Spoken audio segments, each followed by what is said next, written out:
engenheiro da Magna Projetos, uma salva de palmas para o Marcelo.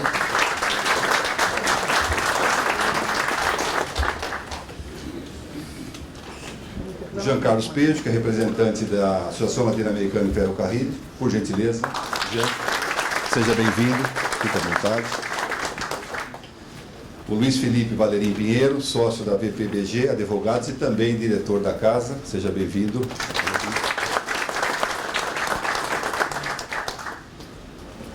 O Rafael Langoni, que é gerente executivo da área de projetos e relações corporativas Porto de Santos, Rumo ALL, seja bem-vindo. E temos ainda o Gustavo Bambini, que é diretor de Relações Institucionais da MRS Logística e também presidente do Conselho da NTF. O Bambini está participando nesse momento de uma banca examinadora da USP, mas deve se juntar a nós por volta de 10h30, 11 horas. É isso aí, né, Vicente? Então, gente, com esse time de especialistas, temos a absoluta certeza, e com ampla visão técnica e estratégica do setor, temos a certeza que realizaremos um grande evento com a participação dos senhores. Então, por gentileza, Vicente, aos trabalhos.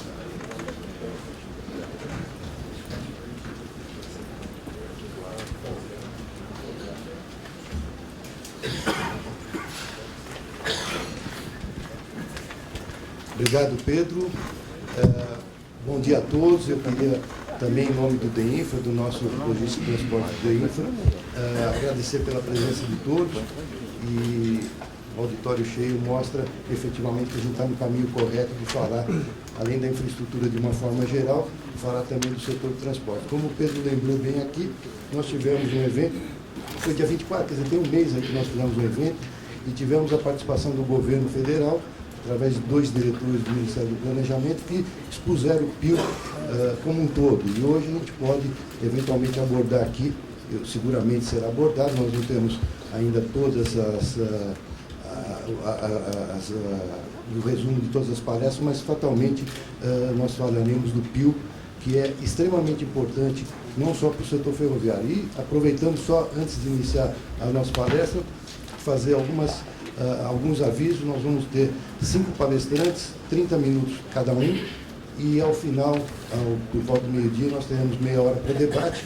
No debate, eu pediria que todos que fizessem as perguntas fossem breves, na medida do possível, para que a gente possa ter mais perguntas a serem respondidas, se identificasse com o nome e a entidade a que pertence, e também a quem está dirigindo a pergunta.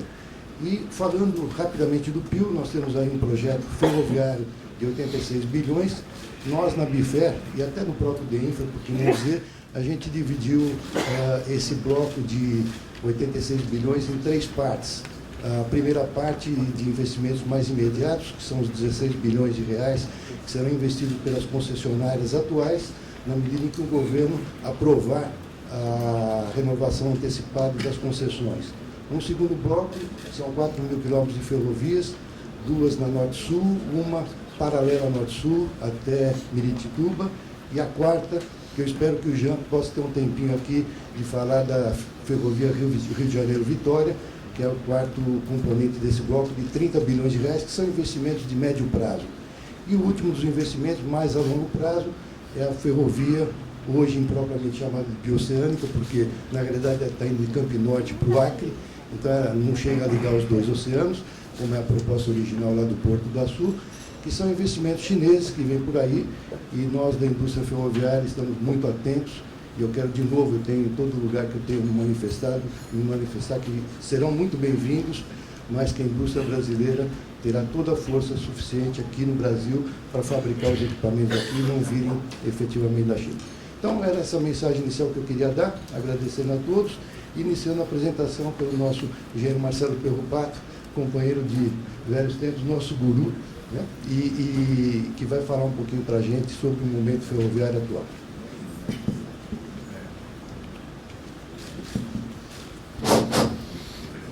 Guru é só pela idade, viu?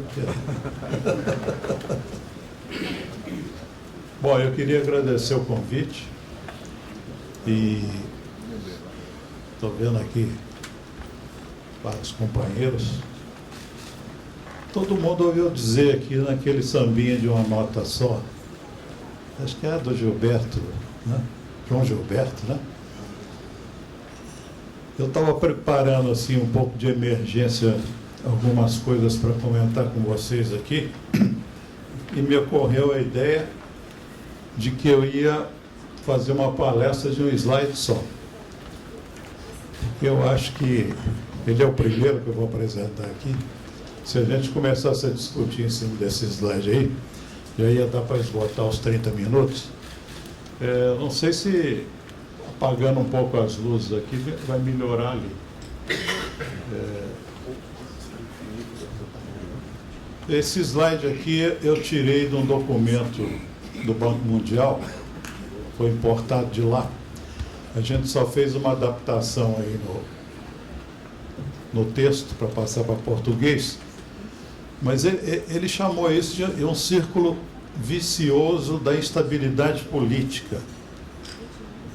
E esse negócio começa lá em cima, né, dizendo que a estabilidade política e regulatória, ela gera no caminho horário ali, no sentido horário, ela acaba gerando um baixo nível de investimentos, seja interno ou externo, principalmente na questão da instabilidade regulatória.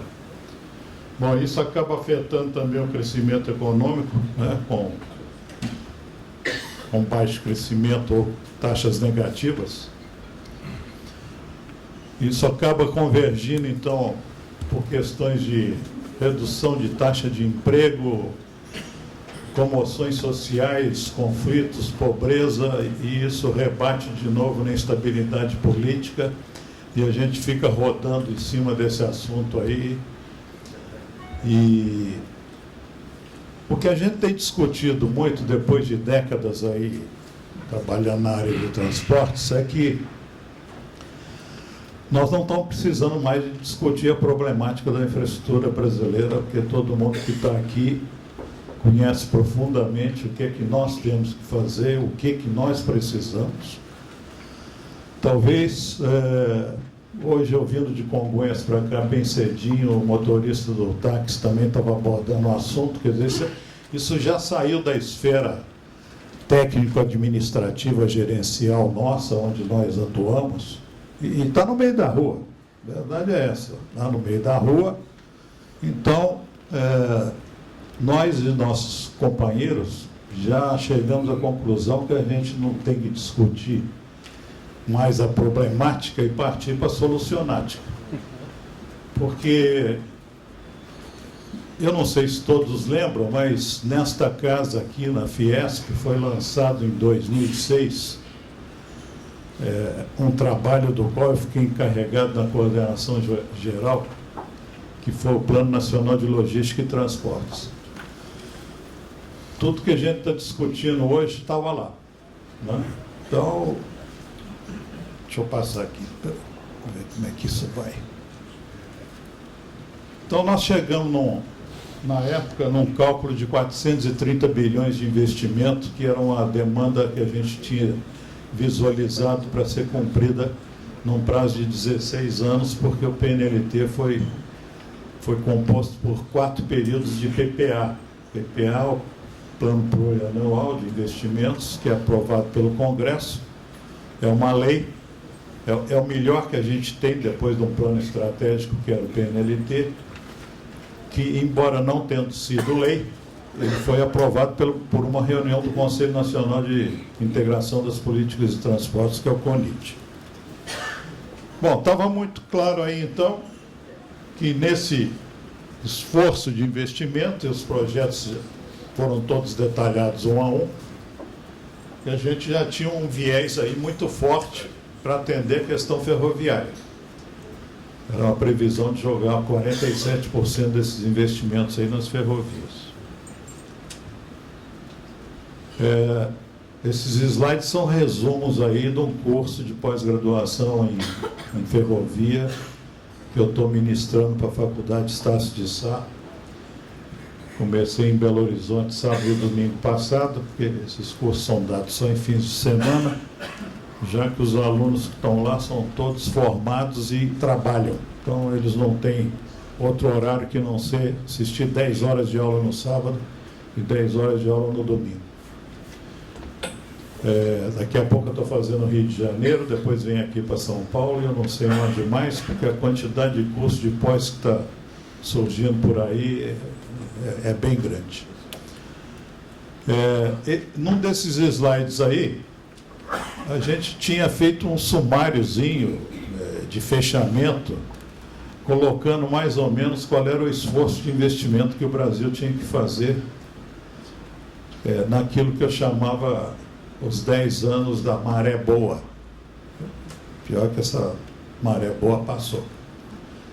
Mas nós vamos ter que correr atrás de novo.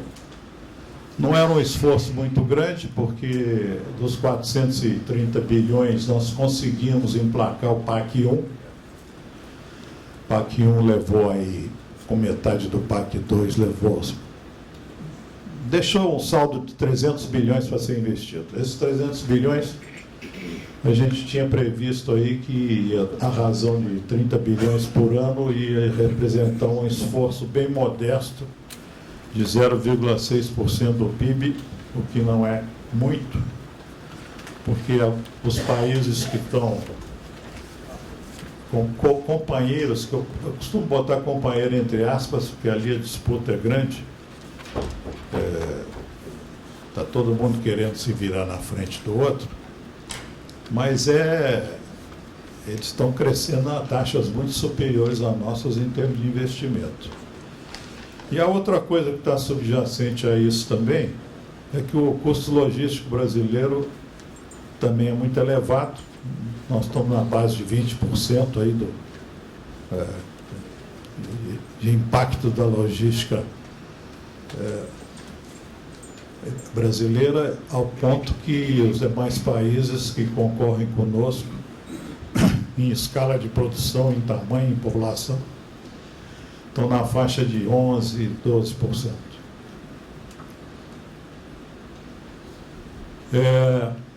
Como o curso lá era ferroviário, eu pensei algumas coisas que, no limiar da nossa saída lá da secretaria, que foi em 2003, em abril, há 2 anos e pouco atrás, a gente traçou mais ou menos o que nós tínhamos que fazer para todos os modais, a área de portos, a área de rodovias. Eu pensei aqui algumas lâminas que eu vou passar rapidamente, só para vocês verem que nós não estamos falando de nada novo, nem no PIL 1, nem no PIL 2. Eu acho que o PIL 2 é o PIL 1 um pouco encolhido. Depois a gente vai tentar aqui observar quais são as razões do relativo insucesso que nós tivemos na montagem desses planos. Aliás, a montagem dos programas, né? Porque o plano já estava pronto. Então era mais ou menos isso, né? Era um esforço de expandir a malha ferroviária brasileira de alta capacidade, focado principalmente naqueles fluxos mais densos da área mineral e agrícola. E não somente direcionado aos portos, mas também direcionado aos centros de processamento internos, né? As siderúrgicas, as indústrias de esmagamento, dos grãos. Bom, aumentar a capacidade atual, da malha atual, também com essa visão, eliminar pontos de conflito, né? Várias das nossas linhas aqui já são antigas, temos muito problema de passagem em trechos urbanos e metropolitanos densos, então a remoção disso também estava aqui como orientação e diretriz. A integração multimodal, porque vocês sabem que ferrovia só não basta, ela tem que chegar a algum lugar e as cargas têm que chegar a ela. E a gente só faz isso através dos terminais de integração, outro que a gente comumente aqui chama de centros de integração logística. Tem que integrar com hidroviário, com rodoviário. Trem de alta velocidade é um projeto que está colocado em baixa prioridade hoje, mas é algo que vocês vão ter que, na visão estratégica de planejamento, vai ter que ficar na pauta. Eixos estruturantes, aí estava abordado aí os 2 projetos que estavam em fase de preparação e já estão em obras, que é o trecho de Anápolis à Estrela do Oeste e o trecho de Estrela do Oeste a Panorama. No futuro, essa ferrovia Norte-Sul vai se estender um pouco até a área sul do país. Na verdade, são mais de 1.600 quilômetros se a gente quiser chegar até o Porto de Rio Grande. Isso vai ter que ir por etapas também.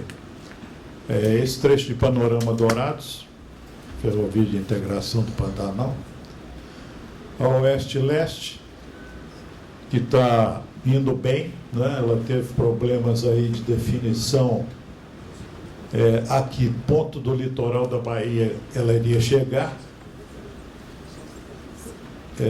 Eu sofri uma repreensão do Tribunal de Contas de uma certa feita, dizendo, já que você é responsável pelo planejamento dos transportes, aonde é que essa ferrovia vai chegar, porque se ela não chegar no porto, ela não tem razão de ser para ficar no meio do caminho. E a história de onde chegar no litoral da Bahia é bem antiga. Ela começou no tempo lá do Vasco Neto, com Porto de Campinho, depois passou para outra localização, e ali a questão ambiental é muito séria, e finalmente, como esse projeto estava sendo conduzido pelo Estado da Bahia, finalizaram, conseguiram licença ambiental para implantação. Agora sim já é possível, então nós definimos onde é que a FIOL, Ferrovia de Integração Oeste-Leste, vai chegar na Bahia. A FICO, que é essa aí, Centro-Oeste, está com previsão de Lucas do Rio Verde até a integração com a Norte-Sul. Ela faz parte da F354, que é essa ferrovia que sai do litoral norte do Rio de Janeiro e vai até o Peru, que é a transcontinental. Eu, particularmente, não vejo muito interesse em que a gente tenha essa ligação com o Atlântico por aí, com o Pacífico, desculpe, porque do ponto de vista da nossa economia e dos nossos mercados, eu acho que se nós conseguirmos chegar com essa ferrovia até Porto Velho, a gente integra com a navegação do Rio Madeira, e a partir daí está de bom tamanho. Está de bom tamanho porque o trecho seguinte exigiria uma passagem pelo Acre. Vocês sabem que o Acre tem uma questão de preservação muito pesada, só 30% do território do Acre pode ser explorado. E passar com uma ferrovia pelo Acre, talvez do ponto de vista ambiental seria até bom, porque melhor uma ferrovia que tem acesso restrito do que a BR-376, que já está lá e que, com o passar dos anos, pode exigir duplicação. E vocês sabem que rodovia é um agente muito forte de ocupação lateral, mais espontânea, e isso não é muito conveniente para um território cuja preservação ambiental é muito restritiva a esse tipo de ocupação lateral. Então, na medida em que a gente tem essa região de Alta Floresta e Lucas do Rio Verde, que são dois grandes polos de produção agrícola, ligado ao resto do sistema, a Ferrovia Norte-Sul, e eventualmente integrando aí com o trecho da FIOL, nós teríamos uma estrutura, ou um backbone muito eficiente em termos de transporte ferroviário para o país. A Ferronorte está aí, a gente tinha pensado nesse trecho aí de Alta Lagoa a Rondonópolis. A Ferronorte é um projeto antigo, ele está contemporizado, na verdade, mas eu acho que é uma das nossas opções de médio e longo prazo, porque é outra história, né? Nós temos uma BR que está sendo pavimentada hoje, de Cuiabá a Santarém, que é a BR-163, e na passagem dela pelo estado do Pará, a restrição também de ocupação lateral lá é muito forte. Então, a BR-163 jamais será um grande veículo de transporte de cargas pesadas. Até porque ela já nasce com mais de 90% de tráfego de carga, e se a gente não cuidar daquilo e for ampliando a capacidade dela indefinidamente, aquilo vai virar uma ferrovia asfaltada. Então, é preciso que se tenha em mente que antes que isso aconteça, e a legislação paraense ambiental é muito restritiva com relação a isso, ele já tem essa preocupação lá, é melhor que a gente pense em começar a ensaiar os estudos para implantar a ferrovia, nessa mesma direção. Bom, a Transnordestina todo mundo já conhece, né? É uma ferrovia que começou com 5 bilhões e pouco de investimento, já está pelo dobro. Mas essa ferrovia tem uma função um pouco diferenciada, né? Ela é uma ferrovia, na minha opinião, que vai significar a redenção do Nordeste.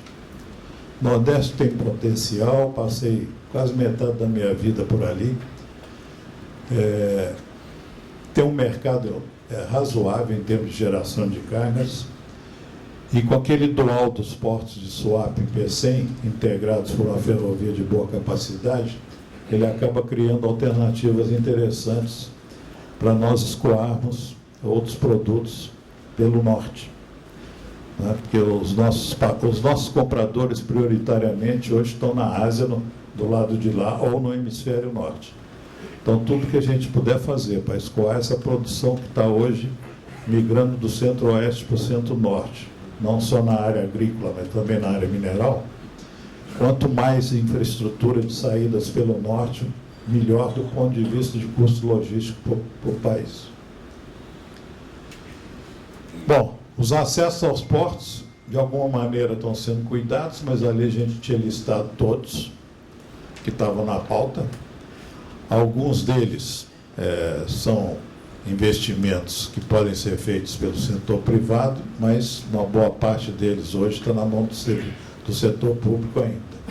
Eu dividi em público e privado, porque na parte privada nós tínhamos previsto algumas ampliações de pátio, transposição ali em Itaguaí, no Rio, transposição das vias urbanas, e em Santos aquela segregação ali e duplicação de via e vedação de faixa.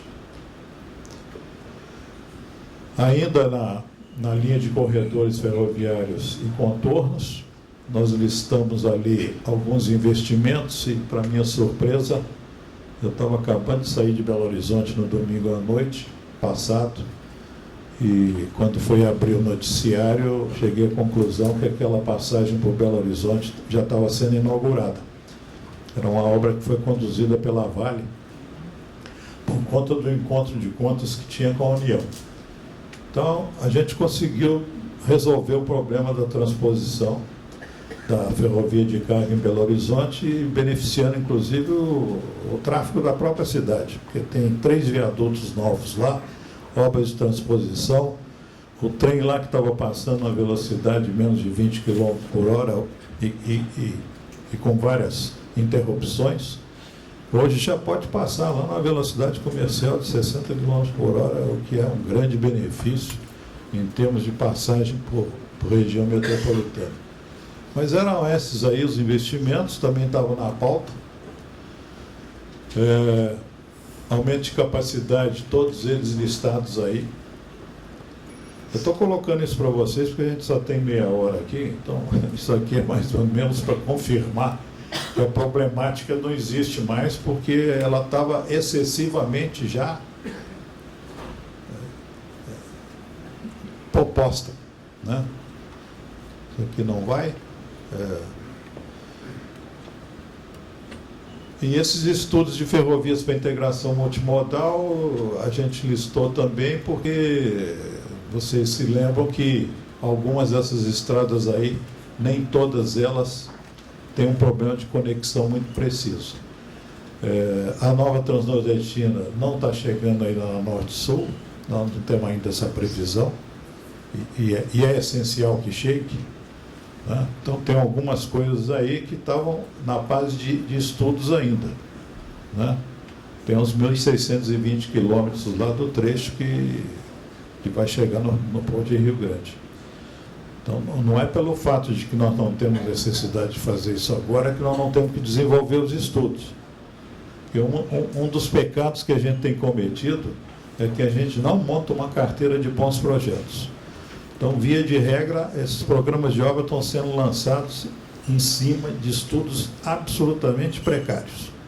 Então, as nossas obras vão durar o dobro do tempo para serem feitas e provavelmente mais do dobro de custo. E a gente está perdendo tempo e recursos que nós não temos em abundância. Bom, deixa eu ver com quanto tempo que eu estou aqui. Ainda tem mais 10 minutos, né, Vicente? Então, era mais ou menos isso que eu queria mostrar para vocês e comentar o seguinte. Isso aí já eu não estou fazendo crítica, eu estou fazendo uma observação de cada um que cuide da sua parte.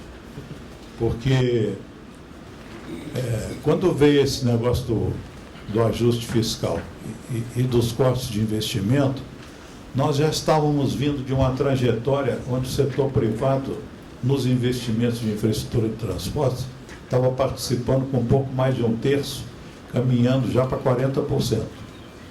E o que está acontecendo hoje é que a parte pública ela vai se reduzir mais. Relembrando um pouco meados do ano de 1994, quando foi lançado o Plano Real, vocês sabem que o país só consertou 6 anos depois. Foi só 6 anos depois que nós tivemos estabilidade monetária e recursos para investimento. Então, o mandato do presidente Lula pegou essa fase boa, né? As commodities todas no pico de preço, alta demanda de consumo e de exportação. E, infelizmente, tudo que a gente amealhou nesse período, hoje a gente está sentindo uma enorme carência. Então, o que está acontecendo hoje é que a demanda pelo investimento privado ela está cada vez mais necessária, mas e aí eu confesso que nós não temos uma estabilidade regulatória e normativa suficiente para atrair investidores que vêm para cá com visão de 35, 40 anos. Na medida em que você, toda semana, vem a público e diz que vai mudar o modelo ferroviário, que vai mudar a taxa de retorno do investimento, que está pensando como é que o BNDES vai cobrir a retaguarda dos financiamentos. Então, todo dia que você solta um negócio desse e não garante que isso é para valer, nós estamos afugentando o investimento. Não só do capital nacional, mas também e principalmente do internacional. Eu tenho ouvido de uma boa parte, através do GRI Infra, que é um clube aí ao qual eu pertenço, e que tem recebido uma pleiade aí de investidores estrangeiros de várias origens, Coreia, Europa, Estados Unidos, e eles querem vir fazer corporate financing aqui, project financing, querem entrar de sócios em empreendimentos de longo prazo, mas eles ficam muito céticos com relação como é que é, esse modelo de vocês fica, não fica, enquanto ele estiver instável, eu não vou tomar minha decisão. Então, como a gente tem uma história de regulação aqui relativamente recente, acho que a mais antiga nossa, que é a NTT, tem 11 anos, se não me engano, mas ela pelo menos já está num bom caminho, porque recentemente eu soube que os 3 novos diretores não foram nomeados por indicação política, são técnicos, são profissionais, isso nos dá um pouco de alívio, né? E entendemos que, no caso ferroviário, que está sob a jurisdição da Agência Terrestre, as rodovias já tinham uma história mais ou menos consagrada, então as coisas lá vão acontecendo normalmente, mas as ferrovias ainda não deslancharam. Os aeroportos entraram muito bem, mas eles tinham um parceiro estatal, né, que estava entrando com 49% na sociedade, todo mundo sabia que isso não ia durar muito tempo, e agora baixaram para 15%. Então, é uma área que vai demandar muito de recurso privado para investimento. Quer dizer, os casos que a gente conseguiu já viabilizar têm um relativo sucesso, os aeroportos estão bem melhores, mas no caso das ferrovias, eu acho que a gente tem uma trajetória aqui de juntar as nossas forças e tentar ajudar as autoridades, o governo principalmente, a terem bons critérios de gestão e se prepararem para o futuro. Porque não dá para você lançar um projeto, a Ceilândia Barcarena, que é um greenfield, em cima de projeto básico, em cima de um preliminar estudo ambiental. Aquilo não é um lugar tão simples assim. Nós não estamos em brownfield ali, é greenfield mesmo. Então, falar para o investidor que ele vai ser sócio do empreendimento, que você não tem projeto final de engenharia, que não tem um bom anteprojeto e não tem um estudo ambiental bem feito, é pedir para ele não entrar. Ninguém vai se arriscar nisso. Né? Todo empreendimento tem grau de risco, mas esses riscos têm que ser minimizados, quando não totalmente abolidos, porque isso é impossível. Já tem o risco do bom projeto final de engenharia para execução no campo, isso é natural. A engenharia não trabalha com matemática, que é uma ciência exata, mas a engenharia não é. Então, eu andei mais recentemente dizendo, olha, olhando para o passado, a gente verificou que a engenharia brasileira foi tão competente ao ponto de a gente terem décadas aí de desenvolvimento da nossa infraestrutura importantes. E estão vivendo às custas disso até hoje. Mas daqui para frente, essa teoria de eu quero fazer mais com menos, eu acho que a gente acaba fazendo mais porcaria com mais dinheiro. A gente está perdendo muito tempo, muita energia e muita credibilidade se nós não mudarmos radicalmente esse padrão de orientação. Nós não estamos precisando mais de planejamento estratégico, já estava tudo aí. Quando a gente fala que vai lançar um programa de obra, o mínimo que eu gostaria de ter era todos os estudos bem feitos, e já era tempo de nós termos uma carteira de projetos paradas já esperando a hora certa para a implantação. Isso custa muito menos dinheiro do que 300 bilhões de reais. Isso custa, na média, 5%, 6% para organizar esses projetos bem feitos. Então, eu acho que a gente tem que se bater hoje por isso, né? Exigir que esses estudos sejam feitos, principalmente nesses 3 anos de travessia aí, onde eu não acredito que a gente vai ter muita folga, não. Eu espero que essa crise não dure o mesmo tempo que a crise do Plano Real durou. Mas que menos de 3 anos não vai dar para a gente ter um pouco de estabilidade, não vai. Então, o que a gente faz nesses 3 anos? Vamos ficar olhando a banda passar? Não, vamos investir no que é necessário, vamos preparar esses estudos bem feitos, né? Vamos deixar esses projetos finais de engenharia prontos. Porque aí, né, quando chegar na hora do recurso para investimento, é a última etapa, né? Sem contar que a gente tem que ter uma boa fiscalização e uma boa supervisão nessas obras. Então, muito obrigado pela atenção, obrigado pelo convite, obrigado pela paciência.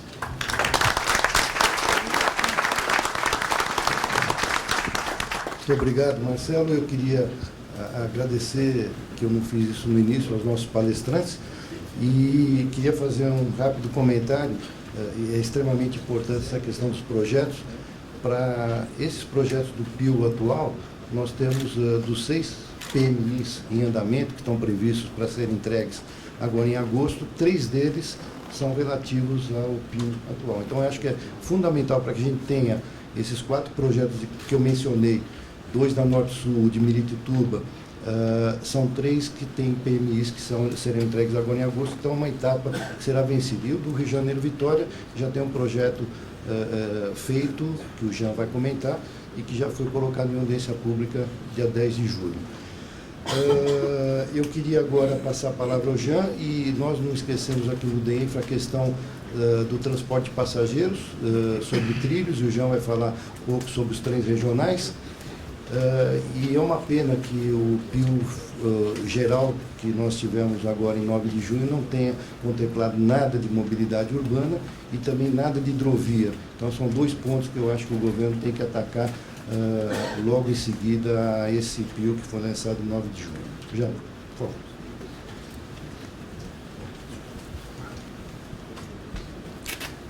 Bom dia, é uma grande satisfação estar aqui na Casa da Indústria, segunda vez em menos de um mês, para poder discutir o tema ferrovia.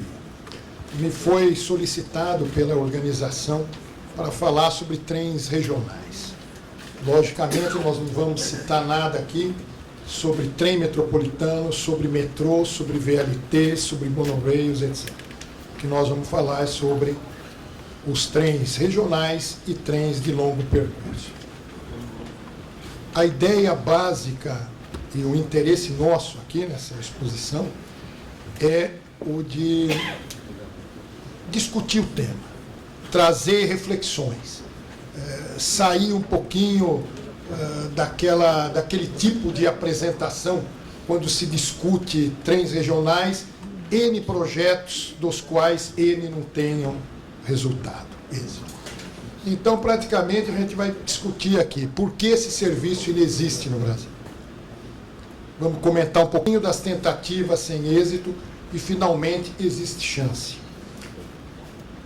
Eu fico muito satisfeito aqui de encontrar, tanto na nossa mesa como na plateia, profissionais de grande conhecimento do setor e que poderá gerar uma discussão muito boa com relação à busca de caminhos que possa levar a resultados positivos, coisas que até hoje nós não conseguimos chegar. Essa figura que vocês estão vendo aqui na apresentação, ela é intrigante, né? Para quem está olhando aqui, falamos de trem, e aqui nós estamos vendo um objeto não identificado. A criatividade te leva a várias avaliações disso. A primeira delas, o trem regional é algo não identificado, né? Quem tem menos de 40 anos não conhece trem aqui no Brasil, a menos que tenha viajado para o exterior. Também pode representar, é mais fácil chegar um disco voador na Terra, aqui no Brasil, do que termos um trem de passageiro operando. E assim abre aí a criatividade para várias situações. Bom, essa primeira reflexão que eu faço é onde estamos, né? Se vocês fizerem uma estatística aí com seus filhos, netos, crianças, e perguntam o que é um trem, mostrar desenhos de trem, a figura será de uma locomotiva a vapor. Por não existir um serviço de trens de passageiro, as gerações que vão se aparecendo só lembram do passado. Então a associação é direta com o passado. Quando se pensa o que é um automóvel, de cara a pessoa pensa, bom, eu se for um dia um jogador de futebol vou querer ter uma Ferrari. De alta até. Então, essas questões. Ou senador. Essas questões.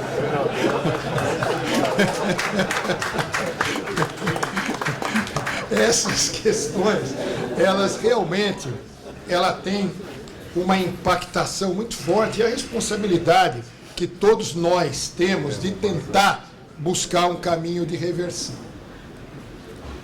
Bom, por que não temos trem de passageiro? Bom, essa primeira parte aqui todo mundo conhece.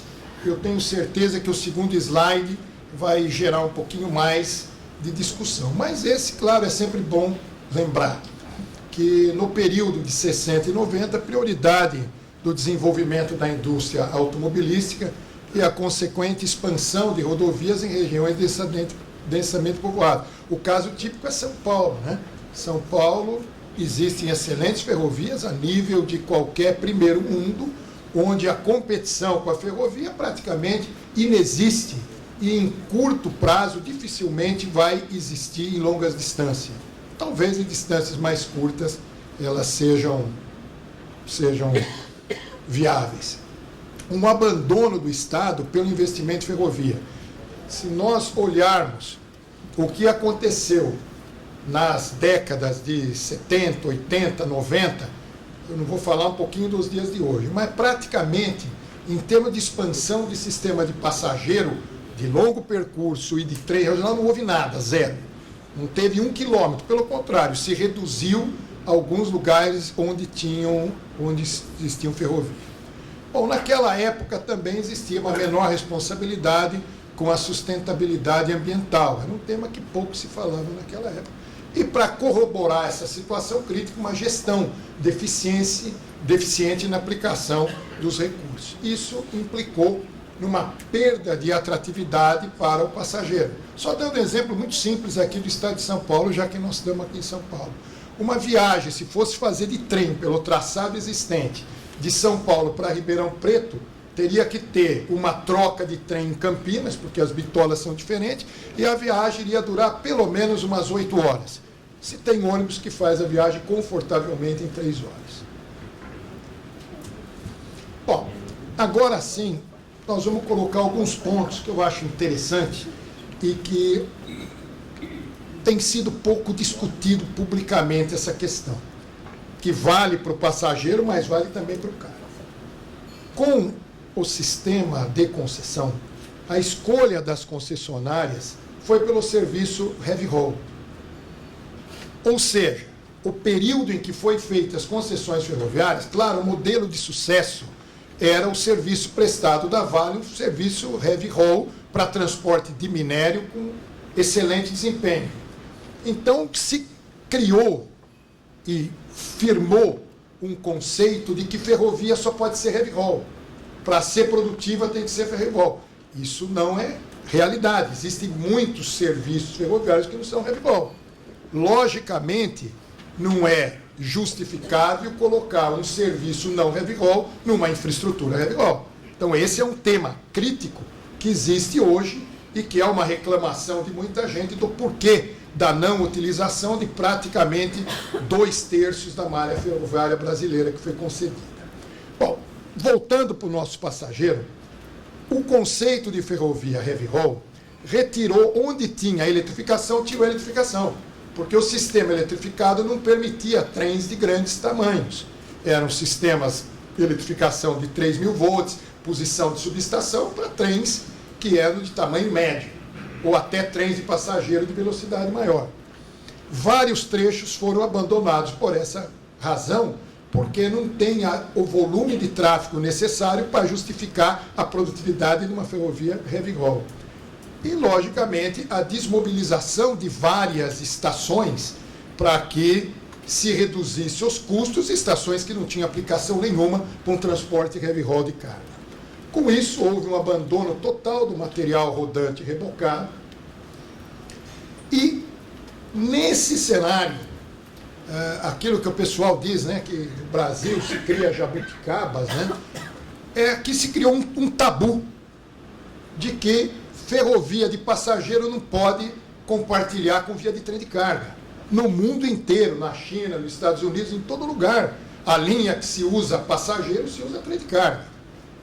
Aqui se criou um conceito como se o trem de passageiro fosse o metrô, que tem que ter um serviço segregado. Bom, isso implicou no quê? Serviço de passageiro inexistente.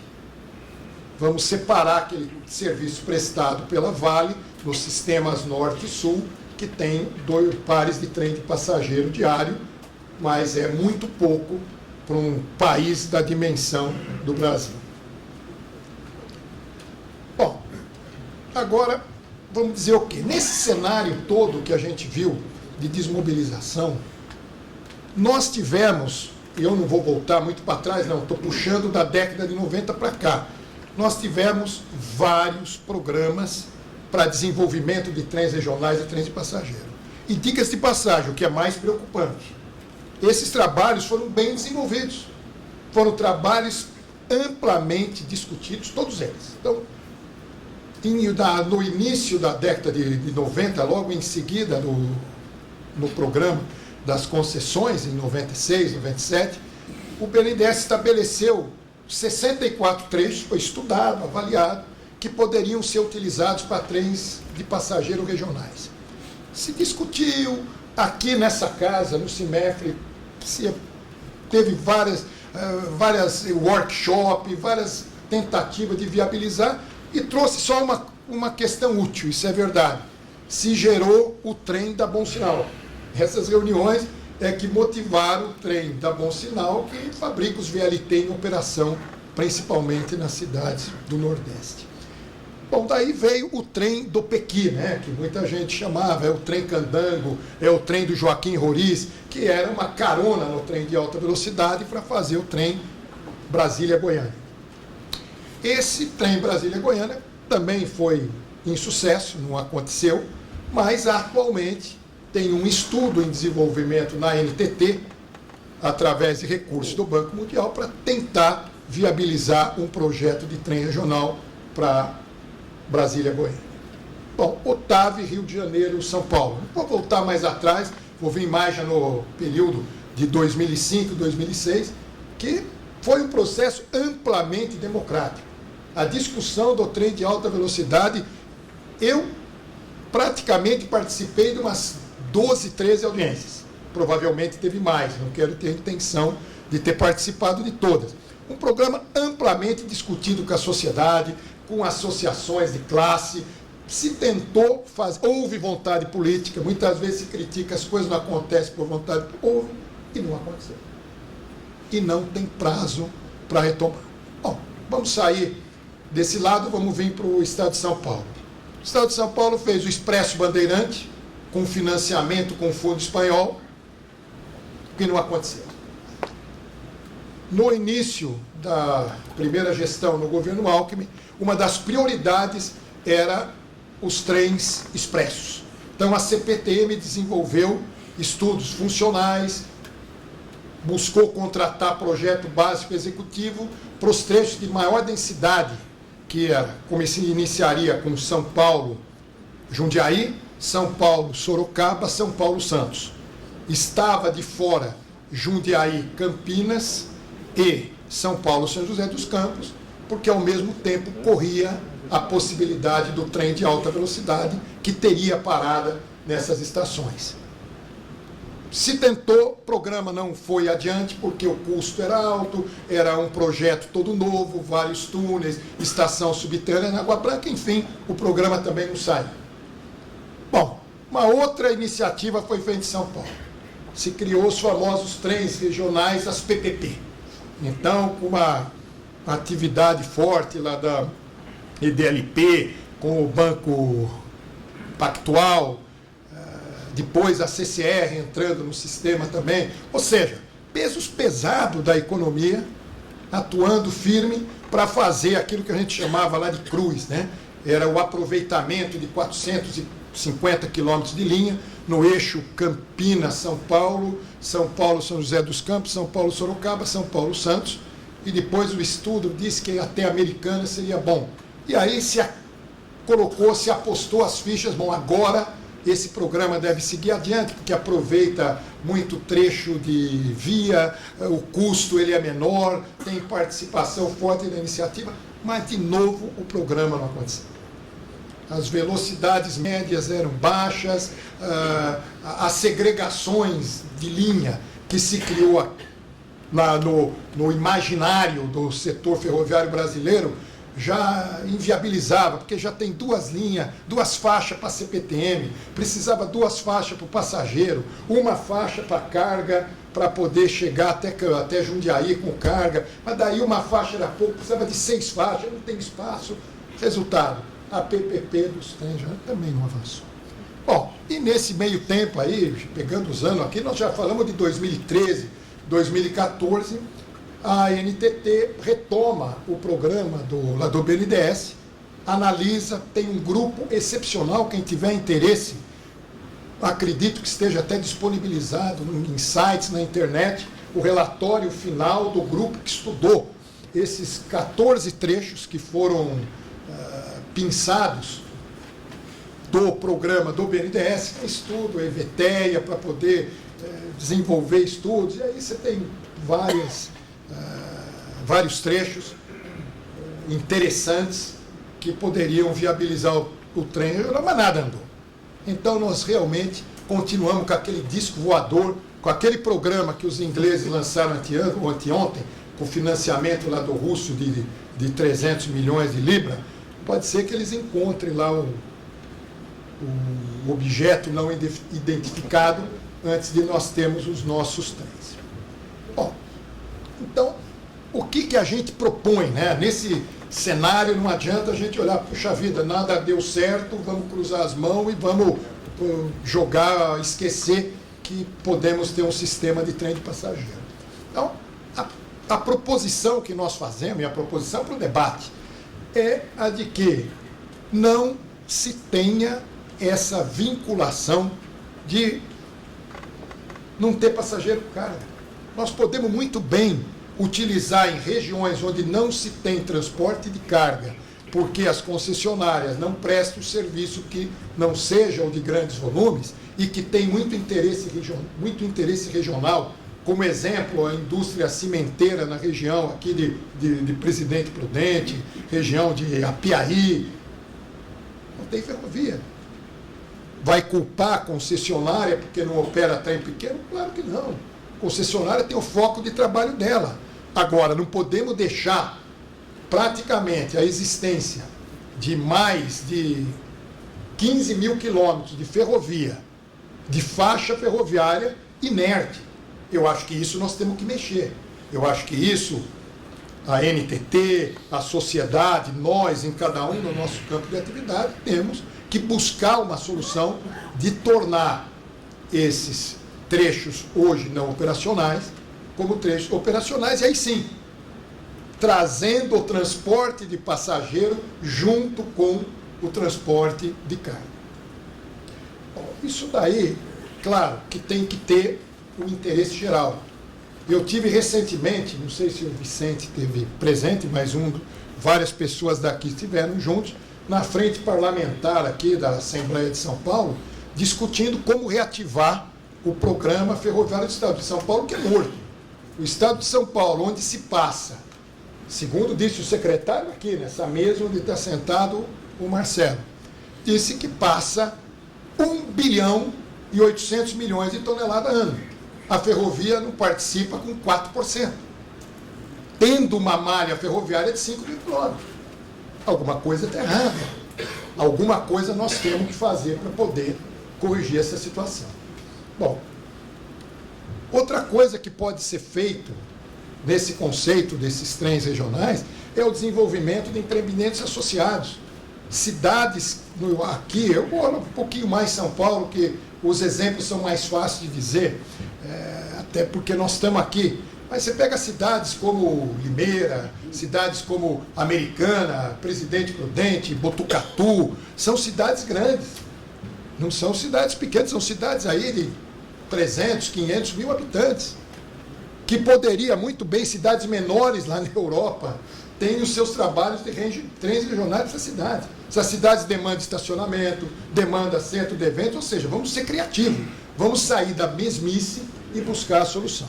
Então, como um exemplo prático de sucesso, né, já que falamos de tanto insucesso, vamos levantar um pouco o moral e falar de casos de sucesso. Nós temos o caso das short lines nos Estados Unidos, que praticamente faz isso que nós estamos comentando aqui.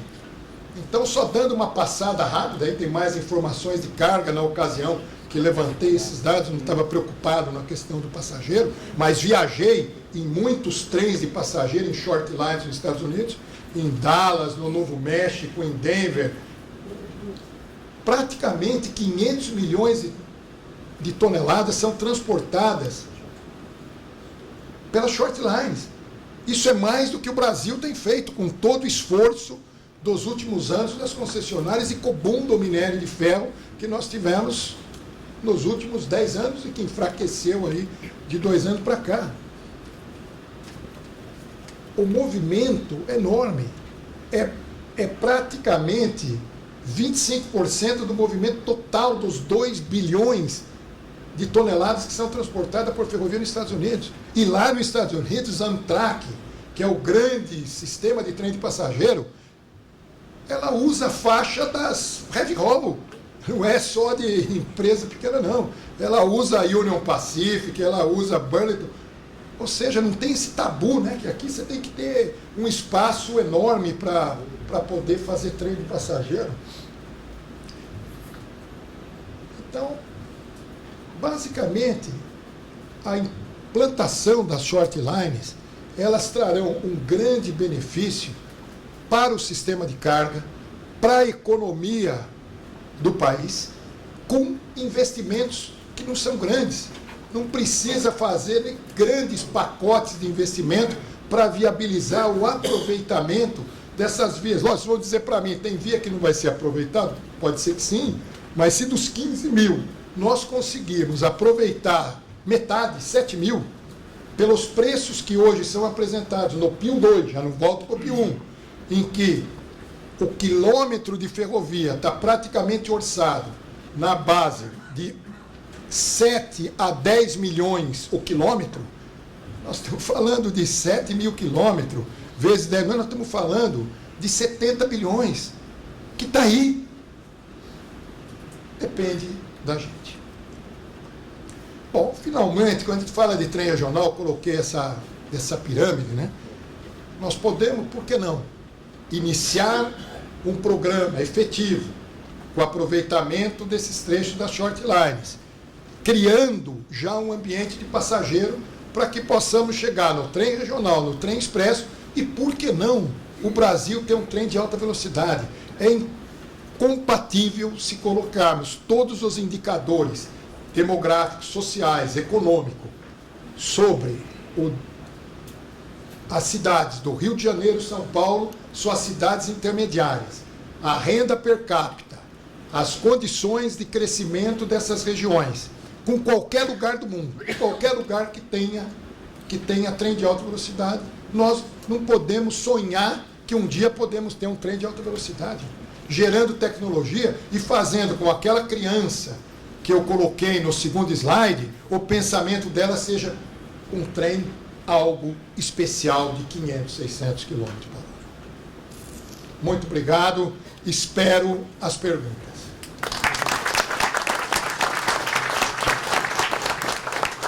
Jean, obrigado, parabéns pela apresentação. Você está devendo rapidamente aí, nós temos mais 5 minutos, rapidamente a explanação sobre Rio de Janeiro e Vitória. E eu queria aproveitar que logo em seguida que o Jean terminar essa questão da Rio de Janeiro e Vitória, nós vamos parar por 15 minutos, nós estamos com muita gente em pé, então nós vamos passar para o 15º andar. Então a gente pararia por 15 minutos, todos se deslocam para o 15º andar, onde a gente terá oportunidade de auditório maior e todo mundo pode se acomodar. Tá?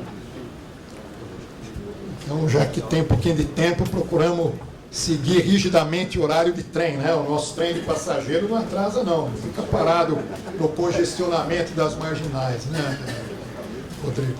Bom, com relação ao trem Rio Vitória, eu vou dar uma posição para vocês, não de governo, vou dar uma posição de quem está do lado do interessado em estar operando o sistema. Então, o que eu vou dizer para vocês não é posição oficial de governo, né? Se tiver alguém do governo aí que possa colocar a posição mais oficial, pode complementar. Mas, de toda forma, o que a gente tem feito com o programa Rio Vitória, até muito bem o doutor Marcelo comentou, a primeira medida, quando fomos discutir com o ministro, na época era o César Borges, sobre o Rio Vitória, que tem que ter projeto.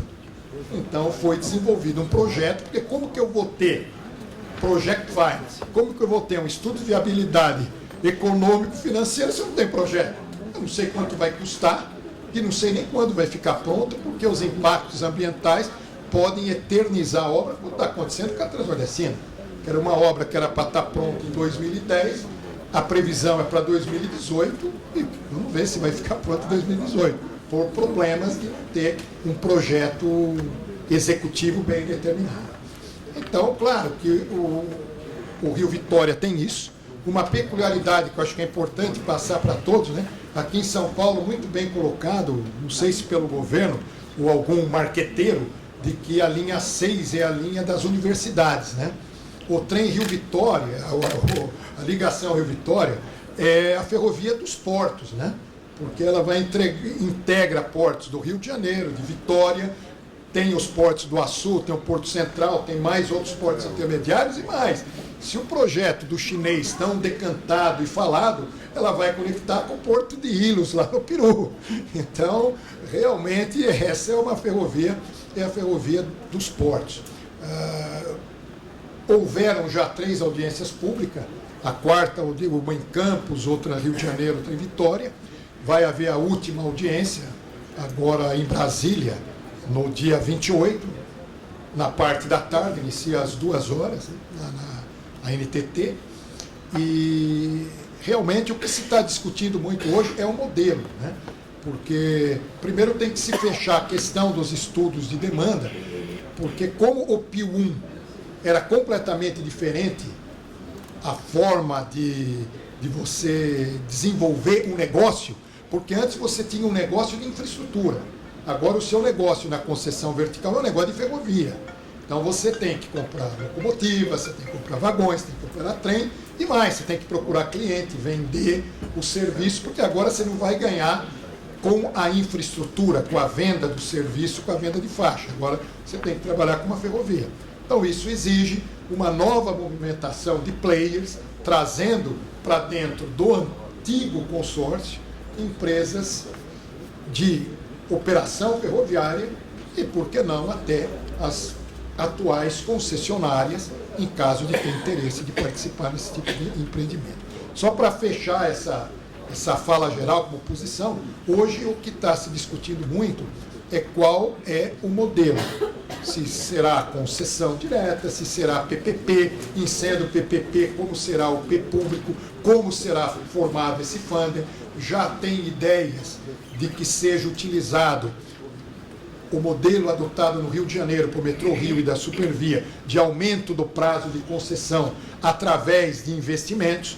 Então, as concessionárias teriam aumentado o seu prazo de concessão em troca de poder realizar o investimento de expansão. Mas tudo isso ainda se encontra no campo da discussão, porque depende de avaliação dos atuais contratos de concessão, se eles permitem que isso seja feito, também da segurança jurídica que isso pode trazer nesse ambiente e como que é a reação do mercado com relação a esse projeto. Mas, de todo jeito, que podemos dizer para você, Vicente, que se depender de nós, esperamos daqui 6 anos estar comprando locomotiva e vagões aqui na Bifé.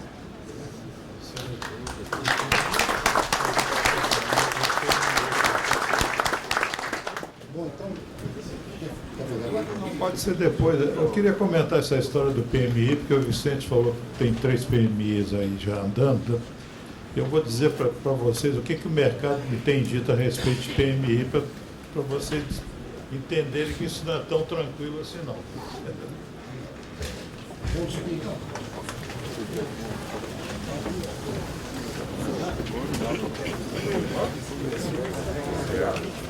Para você quem